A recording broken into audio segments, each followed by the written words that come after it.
अफ़सोस सद अफ़सोस।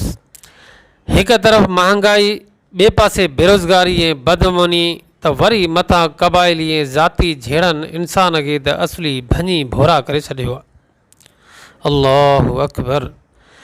रोज़ था कुंधर कुसजनि, रोज़ कंहिं न कंहिं जवान जो खून में लथपथ लाश कुल्हनि ते खंयो वञे थो। इन सिलसिले में ई अव्हां खे ॾुख भरी ख़बर ॾींदा हलूं त PS ड्रखण जी हद में वाक़ियो रतोदेरो वेझो ॻोठु माई खान शहरवासी 27 साला नौजवान इमरान वलद सैफुल्ला शहर हथियारबंदनि हथां क़तल थी वियो आहे। वाक़े खां पोइ लाश मदेजी इस्पताल आंदो वियो, जिते वारसनि सचाई न्यूज़ खे ॿुधायो त असांजे नौजवान खे पंहिंजे बिरादरीअ जे अमीर जतोईअ वारी धुर क़तल कयो आहे।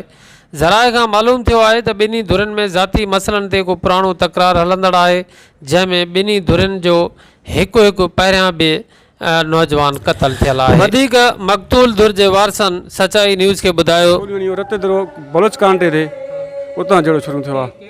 नफ़ीस अमीली भाटियो ये ॻोठ फतेहमंद शहर ड्रखण लॻे, ॻोठ फतेहमंद ड्रखण जे लॻे लाशा जे भर में हिते बसि असां हिन जहिड़ो त कुझु बि न हुयो, हिते आयो हिन गोली नंढे खणी वियो। अॻ में जहिड़ो असांजो कोन हुयो।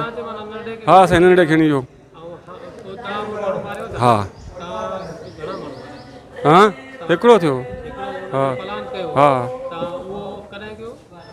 ये 2 महीना खनि थींदा। हाणे हे करे असां मारिया ॻोठे भर में वाह हुयो, वाह में लिकियलु आहे, बनीअ ते वञे पियो, घरनि जे भर में ई वाह वाह ओभारे पासे रहूं।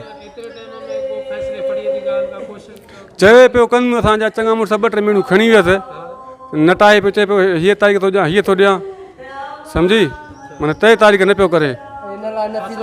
हा उन्हनि खे 2-3 ॾींहं छॾियो, हिन तारीख़ कंदुमि, हिन तारीख़ ते कंदुमि, माना छो लवाए पियो, सही तारीख़ ॾिए न पियो।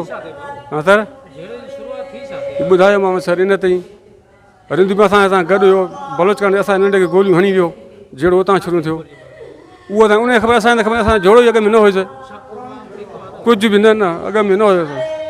हा